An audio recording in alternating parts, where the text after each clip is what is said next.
Bonjour tout le monde. Comment allez-vous? Is it a little too early for a French lesson, yes? Hello, everyone. It's such a pleasure to be amongst all of you, and thank you for sharing one of the two most precious resources we have on our planet, which is time, the other one being water.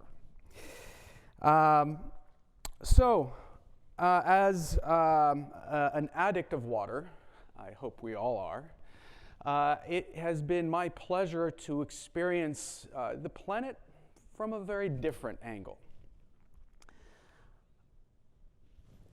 I want to talk about a very special project, but first, let's imagine for a second that we are hurtling through space with a certain backpack. That backpack being the little blue oasis in space that we all love, that we all cherish, that we all depend on, that we take advantage of for virtually everything in our lives. And all too often we forget about that. We all are just visitors, riders of this planet. And as we've seen in the recent past, at least the last few decades, our taking advantage of this with great abandon has unfortunately created a situation that we're now faced with in many different ways. The good news is that we have opportunities, we have technologies, we have communication systems that afford us the ability to change the course that we set for ourselves. Imagine, for example, that you could work and live underwater to break the bonds of gravity and time. What doors would that open to us? What solutions would that afford us, would be revealed in front of our very eyes? Imagine that the ocean is your backyard, unbridled access for 10 to 12 hours a day, out there to the cradle of life as we know it and we depend on. Imagine the problems you could solve, because in 3 years, this will become reality. So let me share with you my vision. Discovery, Roger, go for deploy. This is Houston, contact with a test 1. Before it was reality, 2, 3. the moon landing was just a dream. Okay, we check all 4 systems. A wide-eyed idea that hardly anyone thought could come true. 3, 2, 1. Until it did. That's one small step for man. There was plenty of room for doubt along the way. Where we are strong and where we are not. But when a dream is audacious enough, We choose to go to the moon.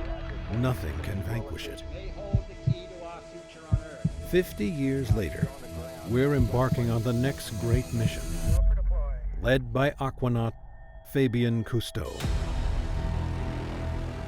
A mission so daunting, it has forced many explorers to stand down. Inspired by their attempts, these brave men and women are picking up the torch.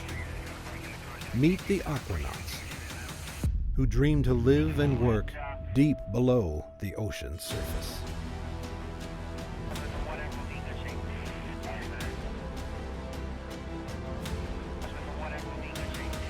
This is our generation's moon landing.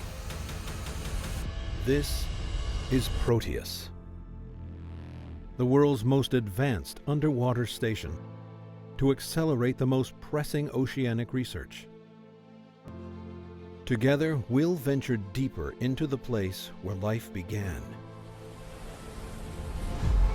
and the place that has the potential to save life as we know it.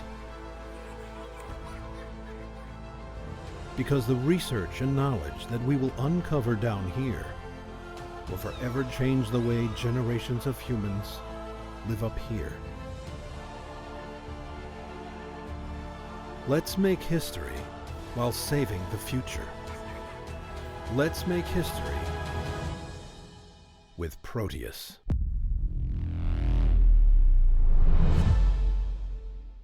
Welcome to the movies. The idea of Proteus is becoming reality. Now, there have been underwater habitats for decades. As a matter of fact, my grandfather built the very first 3 habitats in history. But that said, the reason why I'm addicted to ocean is thanks to this gentleman right here. I don't know how many of you may recognize him, not the little one on top. But the gentleman below was a pioneer in his time. He just happened to be my grandfather. Had built the tools necessary to go longer, deeper, and further to explore this curious alien world. And that was really my background growing up. As a matter of fact, it's all his fault that I was a terrible student in school. I was always looking out the window, dreaming of the next adventure. But it was also thanks to him and the crew of Calypso and my grandmother, Fabien Couste, that the education that I received was from the ocean and the experiences there. I've been on expeditions since I was 7. I actually had the opportunity to go scuba diving for the very first time on my 4th birthday. And when we went down as a family off of Catalina Island, if you've ever been there, it's a beautiful place, to look up through the kelp forests and see the shafts of light and the colors of the Garibaldi, which are bright orange, and all the movement, including sea otters and all that. As a 4-year-old child, this became mesmerizing, and it's held me in its grasp ever since. And my grandfather taught me a very, very valuable lesson, which is very simply that people protect what they love what they understand, and they understand what they're taught. How can we understand the intricacies of our life support system, the ocean, if we've explored less than 5% of the 3.4 billion cubic kilometers of volume? And yes, we have tools for ocean exploration, such as boats and submersibles and autonomous underwater vehicles and so on and so forth. But we don't have the luxury of time on our planet's final frontier. Why do I know that Proteus is a reality? Because I had the privilege of leading the longest ever expedition mission in the world's only remaining undersea marine laboratory, a glorious 400 internal square feet, where the 6 of us were crammed in there and based out of there for 31 days. But the idea was not to be inside the habitat. The idea was what the habitat afforded us, which was a stepping off point into the undersea world as saturation divers, as aquanauts, to live for 31 days. It was deemed impossible, and the experiment was to see if people still cared about ocean topics and what we could learn from the ocean during those 31 days. And thanks to those intrepid folks who followed me down into the depths and to live at, which is now a 38-year-old platform, a little bit antiquated, we were able to leverage the access to the bottom world as saturation divers to walk to our business, if you will, in our suits, our wetsuits, and walk into that ocean world to generate over 3 years worth of scientific research because of that unprecedented access to the bottom world. And thanks to our scientists from MIT, or actually engineers from MIT, or scientists from Northeastern and FIU, they generated over 12 research papers, and the information and data that we gathered then is still generating papers today. But science is just one part of the coin, one side of the coin. If we don't talk about the beauty, the fragility, the majesty, and the integral, codependent nature of humans and ocean, then it's all for naught. And so with this, Proteus has for goal to be not the same as before, but to address the shortcomings of past habitats, to be able to be modular, upgradable, continually future-looking, to be able to tell stories the way Hollywood tells stories to the vast majority of the planet, 7.8 billion and growing, to impassion people to care about what ocean means to each and every one of us. Not only the tangible economic value, but also the intangibles, the things that people go to beaches for, go scuba diving, go sailing, go fishing, etc. And also to be able to provide a platform for those individuals and those entities who may be able to leverage that coefficient of time, that 30-to-1 coefficient of time, to be able to come back with solutions and answers in biotechnology, in robotics, and so on and so forth. The time is now. We have over 90% of our ocean left to discover.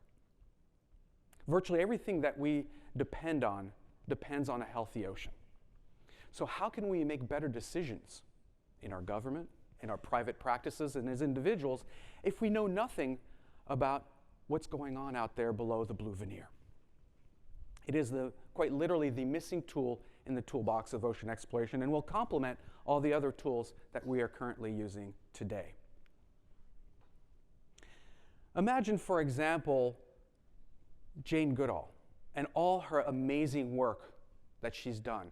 Imagine if she was relegated to an air balloon floating over the rainforests and have to bungee jump down, and during that apex when she's down at the bottom, take quick snapshots and notes before she gets pulled back up to her balloon.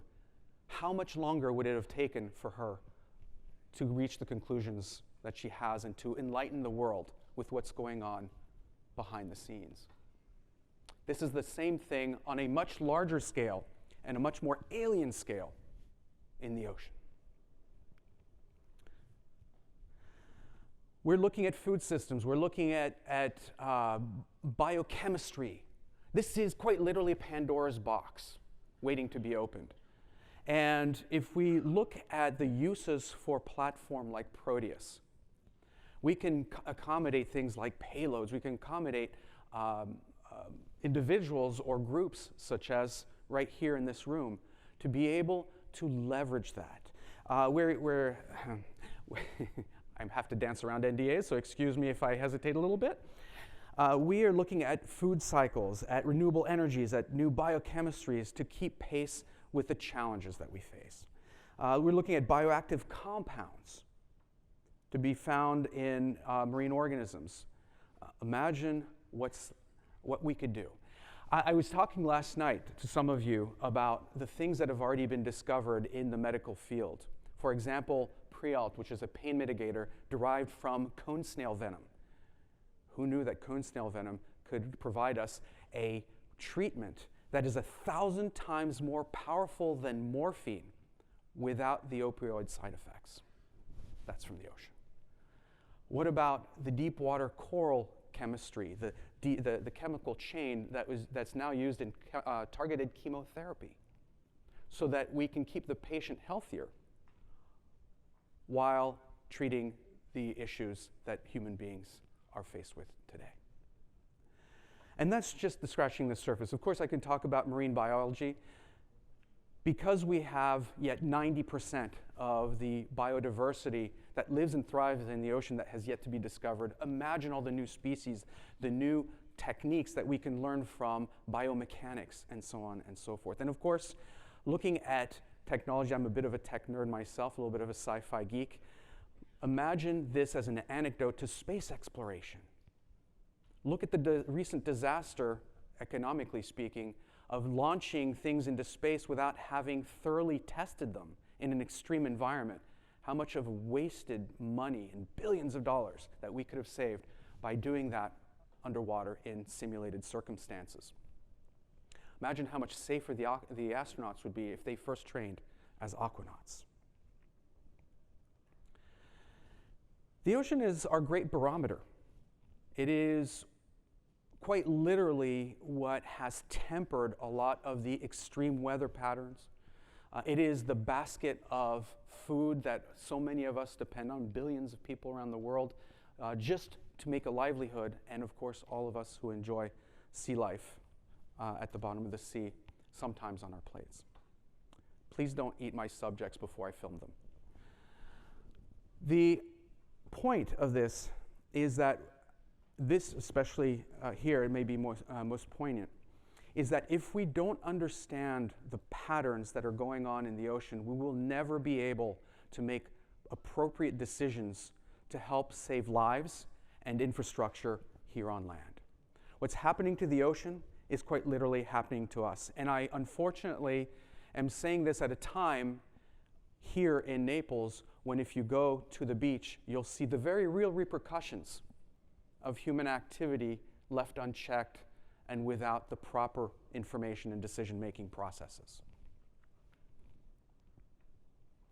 Now, Proteus will be a leader in ocean innovation, of course, accelerating time. I can't emphasize this enough. My biggest frustration as a lifelong scuba diver is that just when things start getting interesting, just as the fireworks display of life starts revealing itself, it's time to go back to the surface world.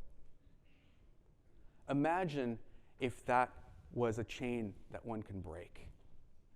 And this is the only kind of platform that allows for us to do that. That human technology interface can now be placed at the world's final frontier. We had the privilege and honor of having an exclusive story come out in Forbes in July of 2020, and since then, without any proper press approach, we still managed to garner over 10 billion unique media impressions. Those out there who know what the value of that is may even be able to explain that better than I can. I'm just a scuba diver, but apparently it's a huge value. And to me as a storyteller, this is of crucial importance to be able to connect human beings who may never get a chance to peek below that blue veneer, to understand and connect with the value, the beauty, and of course the majesty of our ocean world and the uniqueness.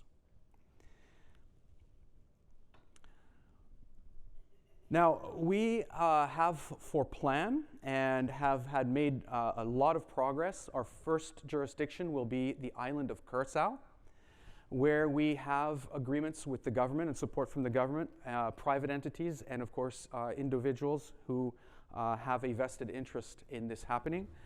We are blessed to be in Curacao because Curacao is the bastion of one of the last remaining accruing coral reefs in the entire Caribbean. So the fact that we have been given access to be able to live and work underwater in a marine protected area to see and learn and experience and come back with the information that that accruing coral reef is giving us will give us the ability to look at microplastics, will give us the ability to look at weather patterns underwater. Imagine, for example, since we're talking about weather earlier, if we could predict hurricane patterns, not days or weeks ahead, but weeks, months, and possibly longer, because now we have a much more complete image, not just above the surface, but below the surface of what's happening with those kinds of information. But Proteus doesn't stop there. We have for plan to make multiple of these platforms available in various strategically located parts of the world so that we can have a network to offer as a global solution to learning more about the ecosystem and the things that we depend on. Now, it's trite to say that there is no planet B. I'll leave you with this.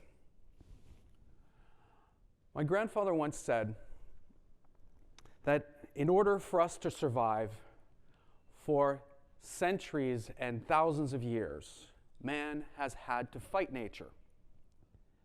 In this century, for the very first time, we're starting to understand that in order for us to survive, we must protect it.